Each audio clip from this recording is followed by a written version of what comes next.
ini kan sudah apa namanya tuh fase yang tidak bisa kita tolak, bahwa peradaban. Peradaban itu salah satunya adalah teknologi industrialisasi yang kita tidak bisa, itu pasti hadir di depan kita. Pasti ya. Itu pastilah. Jadi itu. Nah, tinggal bagaimana kita menyikapi persoalan itu.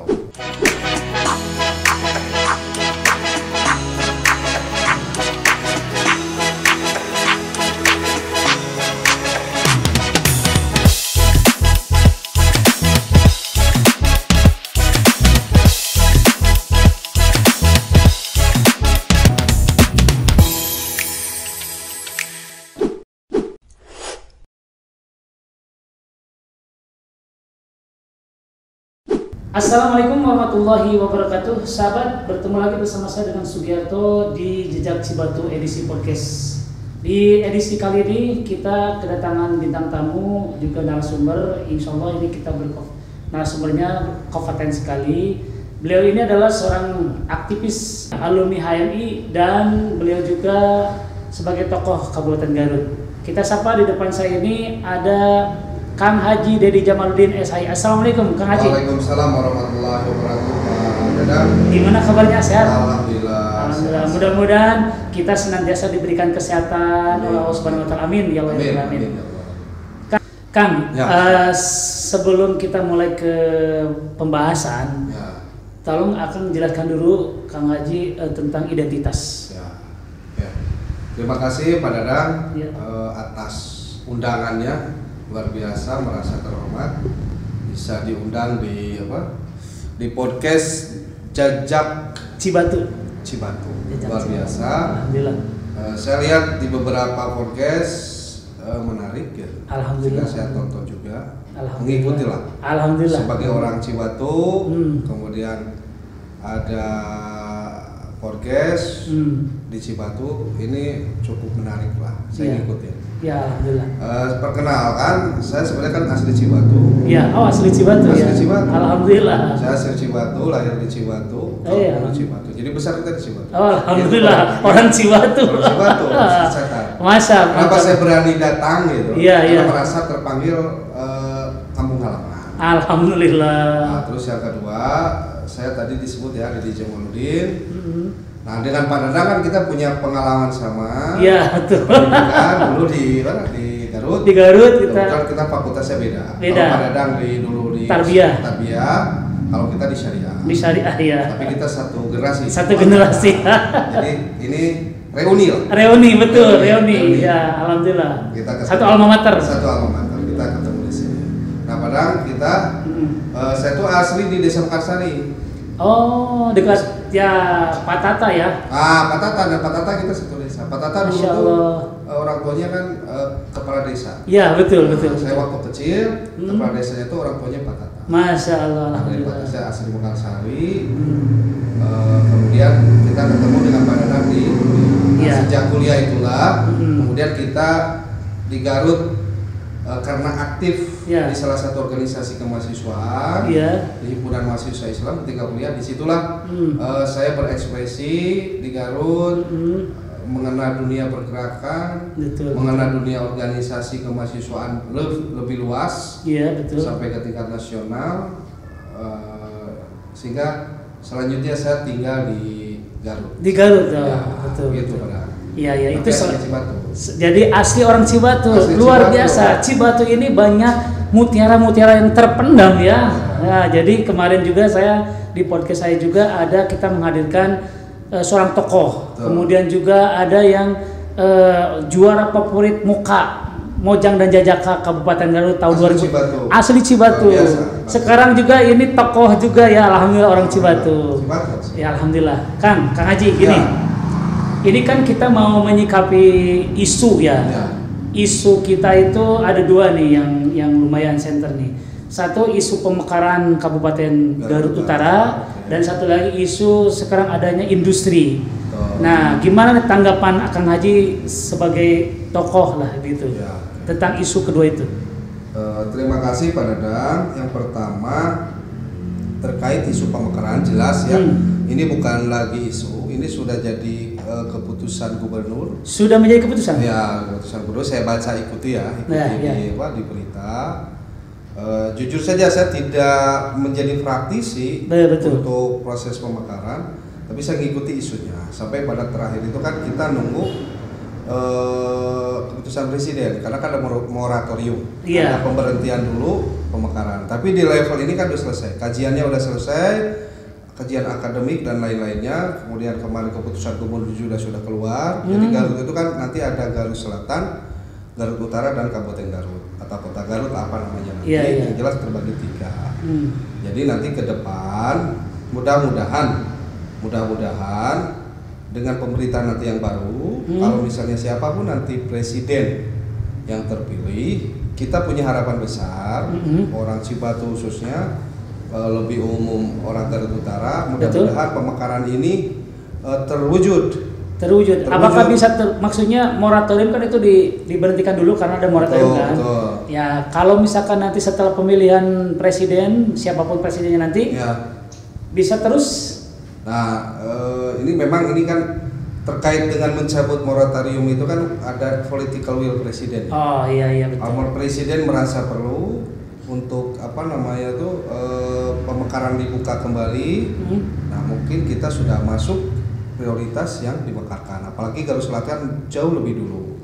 Jadi Garut Selatan daripada kita. Betul.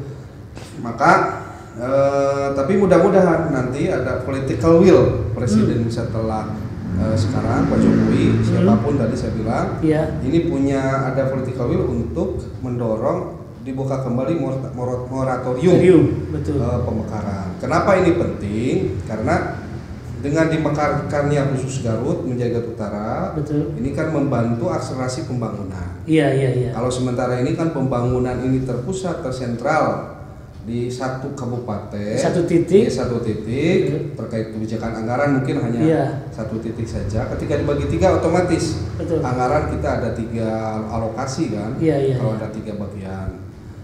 Terus kalau misalkan terbagi dengan 3, konsentrasi pembangunan akan lebih merata. Karena kita punya pemerintahan sendiri di level di Garut Utara, Garut Selatan di tengah. Menurut saya ini akan positif untuk mempercepat akselerasi pembangunan yang lebih maju lagi Kabupaten Garut. Betul. Terus apakah menurut Kang Haji nih, pengamatan Kang Haji untuk SDM-nya sendiri itu sudah settle? Apa gimana? Nah, untuk SDM kalau saya malah merasa bahwa SDM di Garut Utara jauh lebih siap. Contoh dari aspek pendidikan. Kita tuh punya kualitas pendidikan di Garut Utara seperti kita ketahui karena kita punya akses yang strategis ya. Betul. Akses strategis. Jadi aspek yang bisa kita lihat itu satu dari SDM. SDM itu kan ukurannya adalah pendidikan. Betul. Nah, pendidikan di Garut Utara dibanding bahkan dengan Selatan saya rasa lebih bagus. Garut Utara. Satu.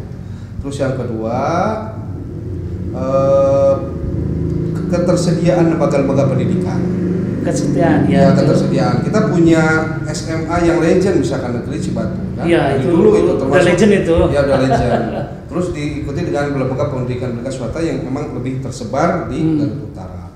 Belum kita punya tokoh-tokoh yang sekarang sudah menasional. Kita punya Pak Teten misalnya. Ataupun tokoh-tokoh Garut yang hari ini tidak terlihat di media tapi tidak muncul. Tapi tetap berperan. Di akademik misalkan di beberapa kampus di Jawa Barat itu banyak. Jadi intinya gini, secara SDM kita sudah siap, lembaga pendidikan sudah siap. Paling nanti kita dorong ada perguruan tinggi lah di Garut Utara. Dan saya rasa tidak akan susah untuk Garut Utara buat lembaga pendidikan kita.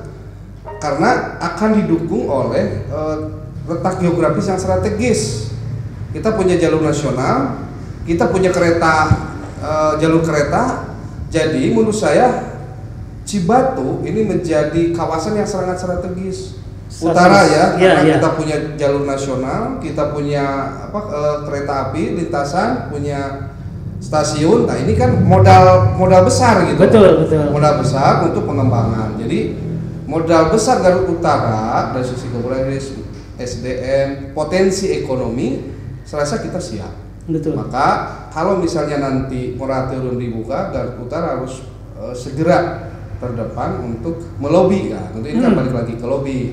Ya, ada proses politik. Itu politik ya. Ya, itu ada proses politik. Karena keputusan untuk pemekaran juga nanti ada proses politik yang diputuskan oleh DPR RI juga kan bersama Presiden. Maka tokoh-tokoh Garut Selatan harus kompak. Garut Selatan dan Garut Utara. Garut Utara, khusus untuk Garut Utara kita ada presidiumnya, ada wadahnya, ini harus kompak, harus sinergis, melakukan lobby karena keputusan pemekaran itu ada proses politiknya gitulah. Harus melakukan lobby elit di tingkat DPR RI supaya ini kita lebih dipercepat. Gitu Pak. Berarti secara letak geografis itu sangat strategis sekali. Sangat strategis Pak. Jadi ini pun kalau kalau saya lihat nanti kalau jadi nih Garut Utara itu berapa kecamatan? Yang setahu saya mungkin nanti bisa diperjelas ya nanti sama Pak Ketua ya, mudah-mudahan nanti biar bisa dihadirkan. Yang lebih secara teknis, Ketua Presidium Garut Utara dia lebih paham. Ya, insya Allah. Tapi setidaknya saya mengikuti isu di media. Yang jelas dari Malangbong sampai ke Leuwi Goong kan batasnya, ke sininya sampai ke Sukawening masuk Pangatikan Karangtengah. Karangtengah masuknya ke Garut gitu kan. Oh, ke Garut. Ya. Nah, ini bisa diklarifikasi ya ke cuma ya sebetulnya saya dari Malangbong ke Leuwi Goong lah itu yang udah firm ya. Ya udah betul. Tinggal ke sininya dari Selawi itu kan ke Selawi. Selawi udah jelas, Selawi Limbangan itu masuk Cibiu, terus Kersamana itu udah clear. Itu udah masuk pada Garut Utara. Tapi yang paling penting adalah kita Garut Utara dari sisi infrastruktur kan udah jelas, kita sudah punya akses jalan nasional yang itu bisa jadi lalu lintas perdagangan, ekonomi, pendidikan.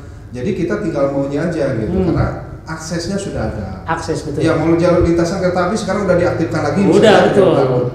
Nah ke depan lintasan kereta api ini kan kita hanya baru dijadikan tempat transit Cibatu itu. Ya, tempat transit. Tempat transit kan kita punya stasiun. Nah, kan saya punya pikiran kalau ke depan bagaimana tidak hanya sekedar transit di Cibatu. Tapi harus turun menikmati wisata Cibatuan. Nah, Cibatu sekarang tuh belum punya wisata yang. Nah sebenarnya gini, kalau bicara wisata, pada saat kan hari ini tuh wisata bisa didesain ya, bisa diciptakan. Betul. Apalagi Garut secara umum, pada dasarnya kan alamnya menghadirkan pegunungan, betul. Asri. Ini kan sebenarnya bisa direkayasa lah. Iya, direkayasa. Nanti pun para investor bisa datang. Iya betul. Jadi maksud saya bagaimana nanti ke depan dirancang. Kan kita pikiran wisata itu selalu berpikiran harus ada air panas. Betul. Air panas. Terus ada ada laut enggak. Betul. Dengan potensi Garut Cibatu khususnya, misalnya dengan keindahan alam beberapa di kaki gunung. Waktu kecil saya sering ke mana? Gunung Kancil. Ya. Itu kan kalau di itu potensi Kancil itu potensi ya. Jadi intinya kita sudah punya tempat transit stasiun. Orang lalu lintas mau ke Garut pasti kan berarti dulu di Cibatu. Betul. Nah dulu nanti ke depan bagaimana ini tidak hanya sekedar transit pada. Ya. Tapi bagaimana kita menciptakan. Bagaimana dulu dia ngebuang dulu duit. Nah, gitu buang dulu duit di Cibatu. Iya betul. Jadi itu harus ada terobosan-terobosan nih. Itu nanti. Harus misalnya diciptakan wisata-wisata budaya yang bisa, kan Kampung Bali sempat kita punya ya. Iya, Kampung Bali betul. Terus itu kan sudah terkenal tuh sampai Jakarta tuh. Nah, Kampung Bali ini kan potensi awal yang bagus gitu. Ini kan bisa dikembangkan beberapa daerah. Kita punya potensi gunung, kita punya dulu sempat punya curug juga kan. Ya, Curug Kancil masih sekarang juga. Nah, itu kan cuman kan belum dirawat secara baik. Iya, betul. Dioptimalkan lah. Kita punya budaya, kalau nggak salah dulu kita punya kesenian Lais. Siapa? Pak Unen. Lais. Terus Badeng. Kancil. Jadi intinya wisata budaya nanti bisa jadi kita perkuat Cibatu ini wisata budayanya. Jadi orang nanti ke Cibatu itu tidak hanya sekedar transit, harus turun dulu, nikmati dulu wisata budaya di Kecamatan Cibatu. Betul. Terus ini Kang, kalau menurut pengamatan dari Akang, nanti untuk ibu kota Kabupaten Garut Utara menurut Akang Haji ini tepatnya di mana nih? Nah terkait dengan kabupaten. Ini hanya dari pandangan Akang aja nih. Ini kan sudah ada studi studi banding. Bukan feasibility study. Oh, feasibility study itu kan setiap ada proposal pemekaran yang diajukan oleh satu daerah, salah satu syaratnya kan harus ada membuat feasibility studies. Feasibility studies itu mengkaji kelayakan. Bahwa satu daerah, misalnya Garut Utara, ini layak nggak benar Garut Utara, itu sudah dilakukan feasibility study oleh para ahli lah. Betul. Biasanya terlibat di situ akademik, para ahli di bidang. Itu sudah dilakukan belum? Sudah. Sudah berapa tahun yang lalu ya? Kalau boleh tahu. Menurut informasi yang saya baca juga melalui media cetak online, Cibiuk kalau nggak salah dipilih menjadi sentra kabupaten. Nah nanti ini nyambung dengan isu yang nanti akan kita bahas terkait dengan industri. Iya. Nah, nanti jangan dulu ya, jangan dulu ya. Ini kita pemekaran dulu nih. Nah jadi kita di Cibiuk, walaupun saya secara pribadi tidak sepakat secara pribadi ya, karena Cibiuk itu secara geografis tidak di tengah gitu kalau dalam pandangan saya. Di sudut kan? Ya di sudut. Di sudut betul. Harusnya kan kita justru Cibatu yang punya posisi sentralisasinya kita ya betul. Kita kan menengahi antara Malanggo, Samana, Cibatu, Sukaweni ke sana. Ya, Sukaweni. Kita sebenarnya kan lebih strategi sentralnya di kita. Betul. Terus yang kedua, kita punya tadi balik lagi kita sudah punya stasiun. Media transportasi lah ya. Terus kita sudah punya jelas terlalui oleh jalur nasional, jalan infrastruktur. Jadi ini sangat strategis Kecamatan Cibatu. Tapi saya tidak paham detail kemudian kenapa kemudian jadi Cibiuk ya. Ada alasan-alasan. Apakah itu sudah dicetuskan atau hanya sebatas planning atau wacana? Itu sudah sepengetahuan saya pernah ngobrol dengan almarhum Pak U Amrullah sebagai salah sekretaris ya. Iya, Pak U ya. Presidium Garut Utara. Saya ngobrol sebentar soal kenapa kemudian pilihannya ke Cibiuk. Ada alasan-alasan akademik lah soal ketersediaan air kayak gitulah. Terus ketersediaan lahan juga. Kalau misalkan kan harus berpikir mengembang ke depan. Betul. Nah Cibiuk itu dengan geografis yang ada itu kemungkinan pengembangan ke depan lahan sangat tersedia. Apa mungkin mereka berpikir bahwa Cibiuk itu dekat dengan jalan provinsi sehingga mereka itu menginisiasi untuk di Cibiuk? Mungkin itu kan instrumen. Salah satunya. Ya instrumen yang nanti dinilai itu banyak hal. Oh iya. Banyak hal soal ini tentu ahli planologi biasa perencanaan yang paham soal ini. Tapi biasanya memutuskan itu tidak sembarang juga, Pak. Betul. Masih ada kajian akademis, para ahli juga harus dilibatkan. Ya, dilibatkan. Salah satunya mungkin pertimbangan ke depan ketersediaan lahan, ketersediaan air, mungkin kemungkinan nanti proyeksi pengembangan ke depan. Betul. Apakah tersedia nggak lahan? Nanti di Cibatu kalau posisinya misalnya di Sakusi contoh itu mungkin nggak pengembangan lahan atau dan lain-lain lah. Betul. Jadi intinya sekarang itu sudah diputuskan di Cibiuk. Sudah di Cibiuk. Kang Haji, kalau menurut Kang Haji nih, pengamatan Kang Haji, apakah nanti kita kalau jadi moratorium dicabut kemudian kita jadi menjadi Garut Utara, keuntungan apa nanti akan didapat dari daerah? Jelas ya, Pak Ridwan Kamil sebagai gubernur beberapa kali menyatakan, betul, ketika moratorium ketika satu daerah dimekarkan. Ini kan menjadi ini yang selalu dikesuarakan oleh dulu Pak Gubernur Jabar Ridwan Kamil terkait dengan politik anggaran. Politik anggaran. Politik anggaran itu maksudnya ada kebijakan terkait dengan alokasi anggaran. Nah, jadi kalau kita contohnya kan simpel. Tadinya kita satu keluarga dipecah menjadi 3 keluarga. Otomatis anggarannya berbeda. Betul. Gitu. Jadi kan ada 3 anggaran. Kalau menjadi 2 jadi 2 anggaran. Betul. Jadi nanti pemerintah pusat wajib memberikan alokasi anggaran untuk yang baru. Kalau dulu Kabupaten Garut Utara misalnya karena include dengan Kabupaten Induk, Kabupaten Garut, otomatis kita kebijakan anggaran kan ngikut. Nah, tapi kalau misalkan dipisah, ini otomatis kita punya anggaran sendiri. Salah satu keuntungan itu berarti. Salah satunya keuntungan itu. Belum aspek-aspek lain saya rasa percepatan pembangunan. Otomatis dengan kita punya kemandirian dari sisi anggaran, karena sudah terpisah, maka kita bisa mempercepat proses pembangunan padahal. Misalkan daerah-daerah yang terpencil, misalkan kita ke Kancil misalnya kan, ke Dukuh, Desa Karya Mukti kan di desa Cibatu ini beberapa desa yang memang menjorok atau misalkan beberapa yang ke gunung gitu. Betul. Nah, maksudnya daerah-daerah terpencil nanti kita bisa lebih dipercepat ya pembangunannya. Kemudian dari aspek ekonomi jelas dengan akan ada multi efek gitu terhadap ekonomi juga nanti. Otomatis nanti kan ada investasi. Ya, ada investasi ya. Banyak investor-investor yang datang ke sini betul. ya. Karena dengan wilayah baru biasanya ini menjadi daya tarik para investor untuk melakukan pengembangan. Betul. Misalkan di bidang properti. Ketika ini salah satunya properti. Ketika satu daerah ada aktivitas baru, kantor baru, otomatis kebutuhan pertama adalah tempat tinggal. Betul. Karena di situ kan ada mobilisasi pekerja. Pekerja pasti butuh rumah. Betul. Nanti kan ada di bidang properti jelas. Nanti di bidang properti sudah terlayani, nanti kan bidang jasa lainnya ngikutin. Betul. Makanan. Industri kecil. Jadi ngikutin lah. Jadi ada multi efek. Betul. Jadi satu daerah jelas intinya adalah dengan pemekaran, kalau kita sudah mekarkan, satu dari aspek pembangunan, aspek ekonomi, politik, kita akan jauh lebih cepat, lebih berkembang. Gitu Padang. Menurut Kang Haji nih, kalau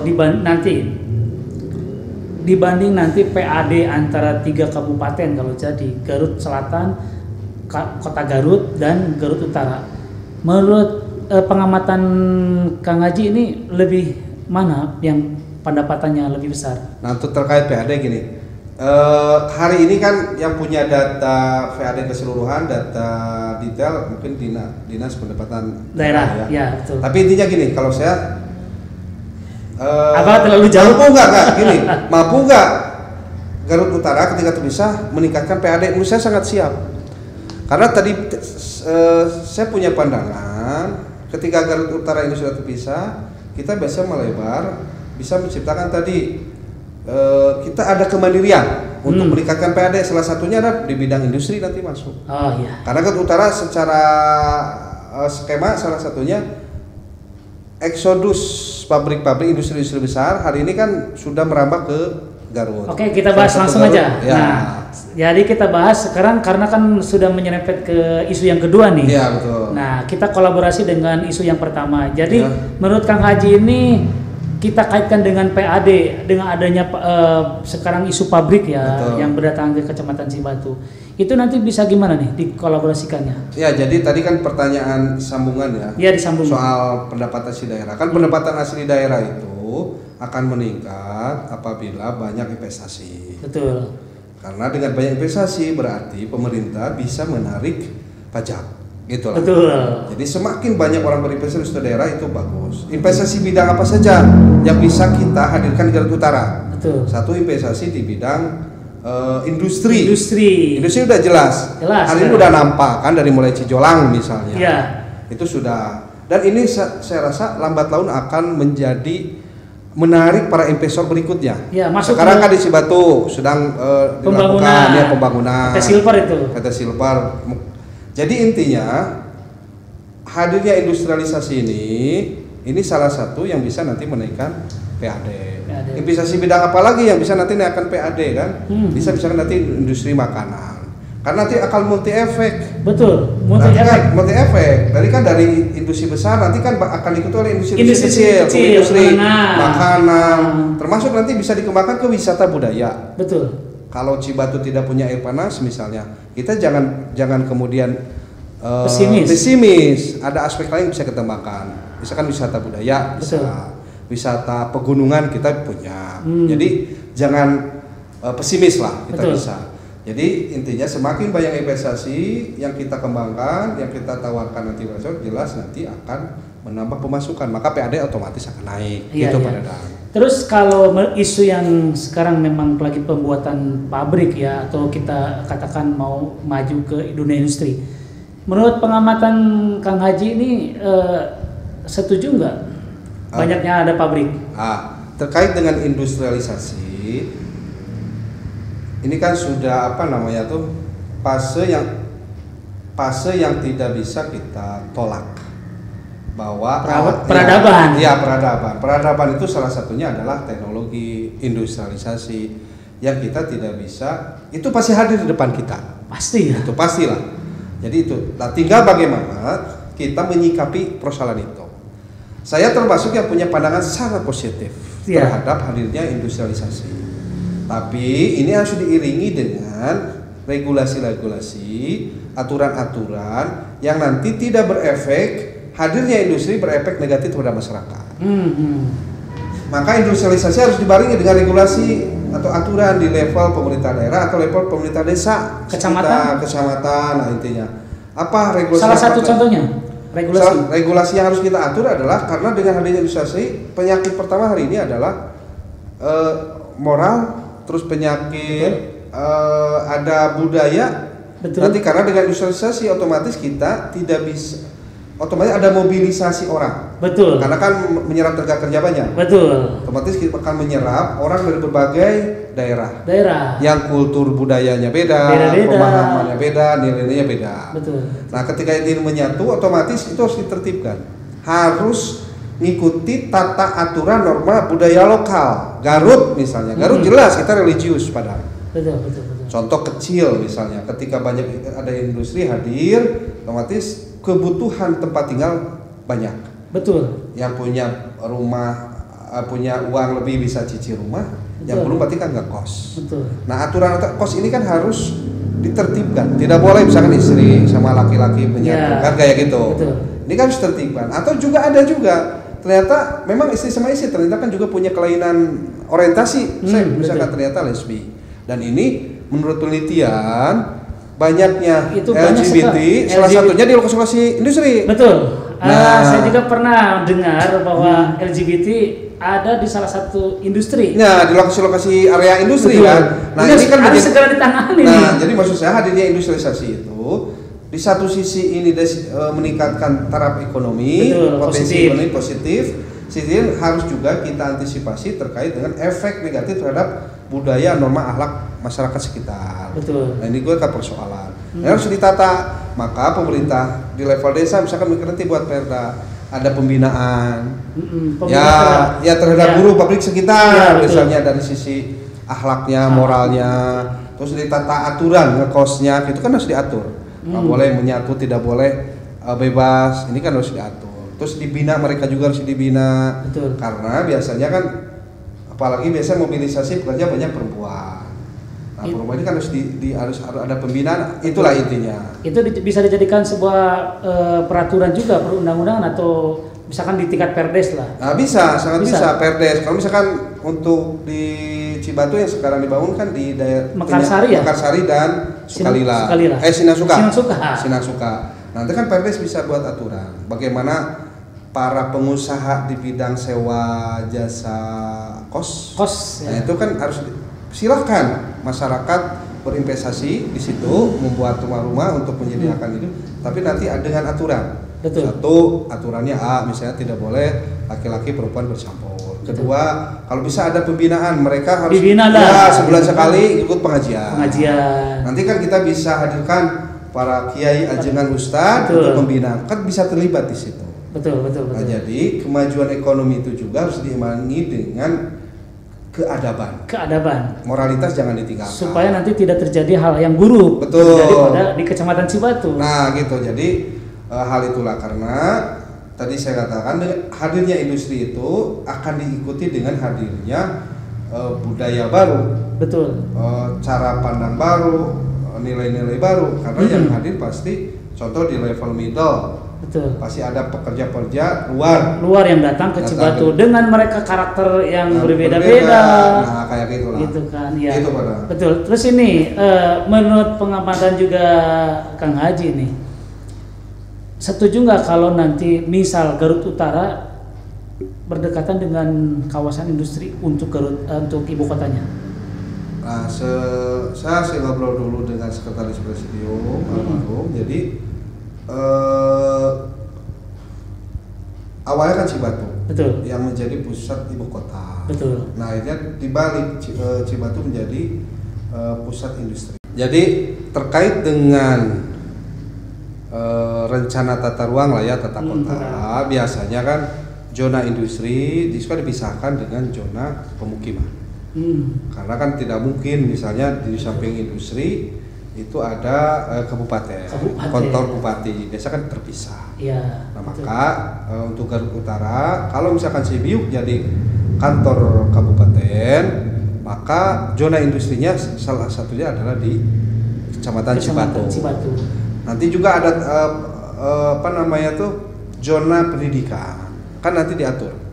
Nah intinya tidak mungkin bersatu antara zona industri, zona perdagangan dengan kabupaten, kantor kabupaten. Ini pasti ada tata aturan. Jadi terpisah berarti ya. Biasanya begitu. Tapi ada isu juga bahwa katanya calon ibu kota itu harus merangkul kepada yang berdekatan 3 kecamatan, Kecamatan Cibiu, Kecamatan Ligong, dan Kecamatan Cibatu.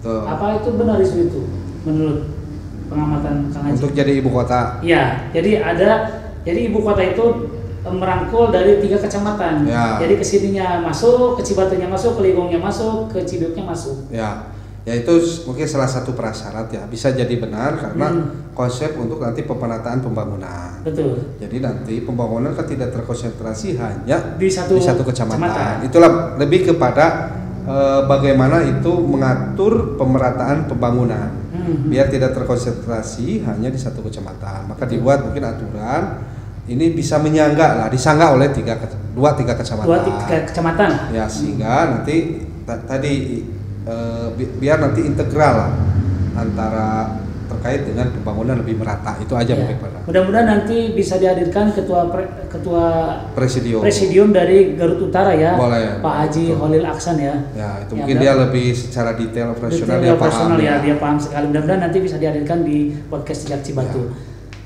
Terus saya coba kalau memang dengan adanya Garut Utara ini sangat menguntungkan sekali. Jadi nanti timbul dari berbagai dinas pendidikan, ada dinas perindustrian, dinas disnakernya juga ada.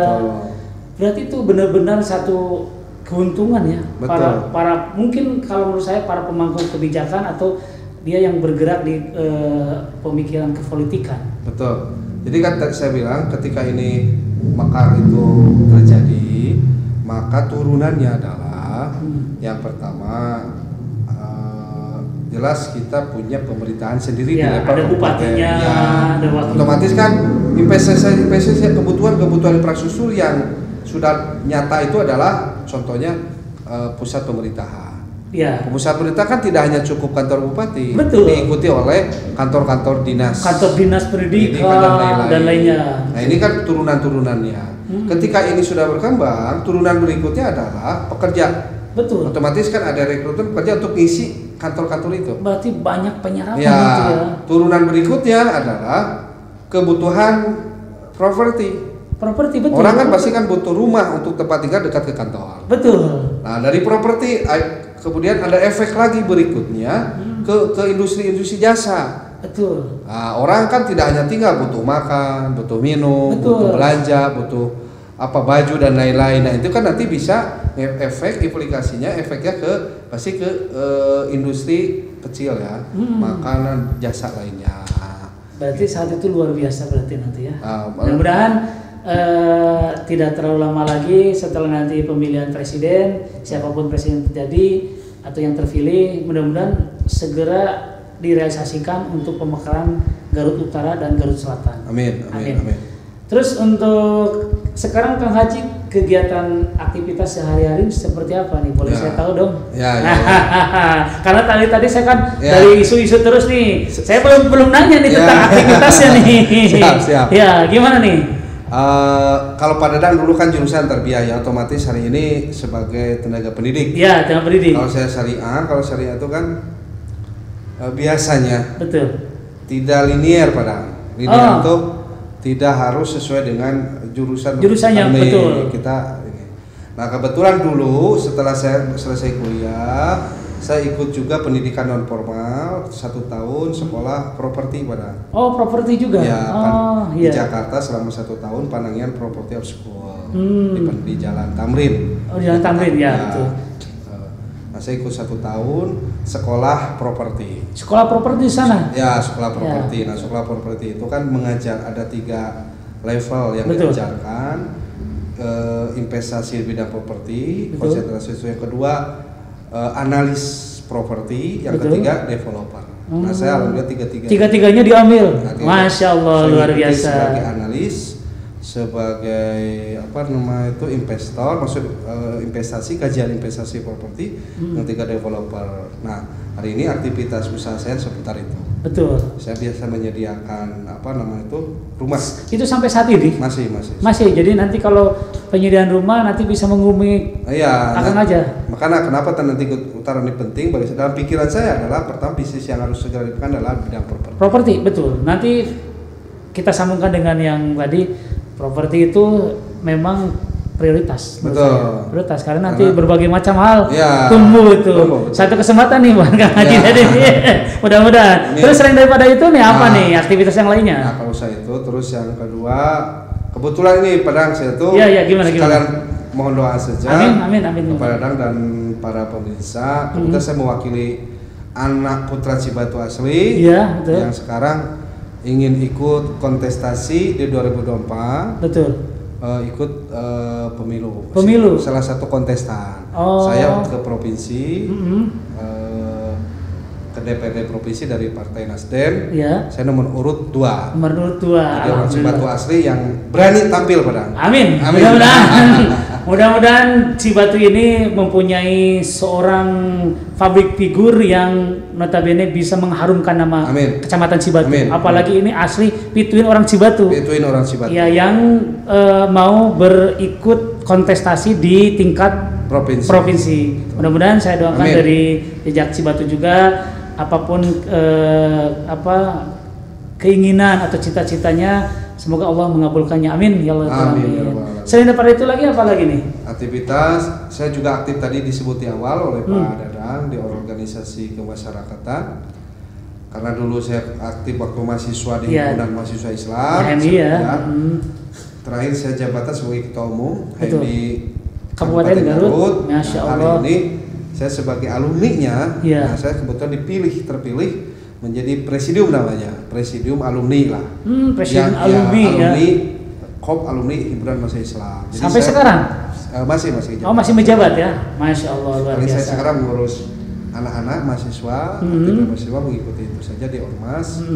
Nah, itu kegiatan ormas, kegiatan politik, kegiatan usaha. Masya Allah, berarti ini 3 nih.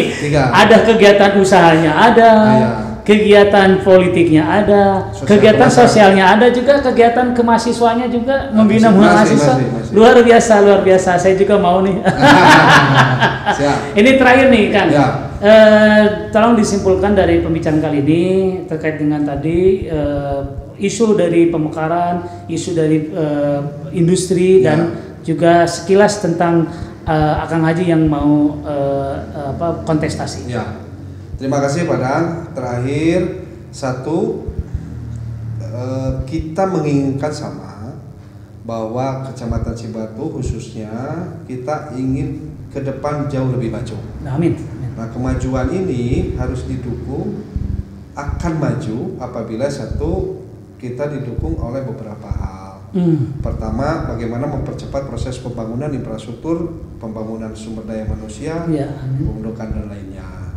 Nah, hadirnya isu pemekaran ini akan membantu mendorong kemajuan ini akan lebih cepat. Kemajuan di bidang ekonomi ini tentu menjadi PR, menjadi harapan banyak masyarakat, terutama misalkan penyerapan tenaga kerja. Dengan hadirnya industrialisasi, otomatis ini akan menyerap tenaga kerja. Maka hadirnya industri harus berefek ke masyarakat lokal. Maka kita harus suarakan sama-sama bahwa penyerapan tenaga kerja harus prioritas orang Cibatu dulu sebelum nanti menyerap tenaga kerja dari luar. Nah, jadi kita prioritas. Penyangganya kan di situ desa Mekarsari dan desa Sinasuka. Tapi kenapa tidak 11 desa yang ada di Kecamatan Cibatu ini kena dampak? Amin. Untuk tadi dari sisi harus wajib kan mendapat dari sisi itu penyerapan tenaga kerja. Sehingga Kecamatan Cibatu dari sisi tenaga kerja bisa terserap dengan hadirnya industri. Jadi harus prioritas pertama. Betul. Terus yang terakhir yang terkait dengan pembangunan ke depan ini akan menjadi sinergis, menjadi linear. Kalau kita juga punya SDM, tokoh-tokoh yang asli Cibatu yang nanti ada di kekuasaan. Betul. Turut memutuskan keputusan strategis di level pemerintahan, baik di tingkat kabupaten, provinsi ataupun pusat. Betul. Nah, kenapa kita harus hadir di situ? Karena nanti akan nyambung. Kalau kita punya orang Cibatu yang duduk sebagai wakil rakyat, contohnya di provinsi kalau saya kan. Betul. Nah, nanti kalau ada aspirasi terkait dengan keinginan masyarakat, contoh dengan industri bergaining, bagaimana posisi masyarakat dengan hadirnya nanti kabupaten baru. Nah, ini kan kita harus punya orang yang menyuarakan itu di level pemerintah. Betul. Kan tidak semuanya di jalanan. Betul. Harus ada di. Ya, kalau dulu saya waktu mahasiswa jelas. Jelas. Di jalanan. Di jalanan. Pakai megapun, gogorokan, demo gitu. Iya, aktivis. Nah, hari ini harus berbagi peran. Ya. Nanti ada yang di level pemerintah, ada yang jadi nanti masyarakat mendorong. Jadi nanti bersinergis lah. Betul. Gitu Padang. Oke, berarti untuk pembicaraan kali ini saya juga akan mengambil satu garis kesimpulan.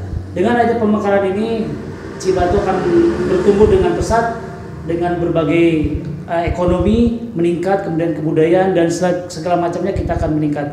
Dan mudah-mudahan Cibatu mempunyai salah seorang figur yang bisa mengharumkan nama baik Kecamatan Cibatu, juga bisa menambah keilmuannya bagi Kecamatan Cibatu.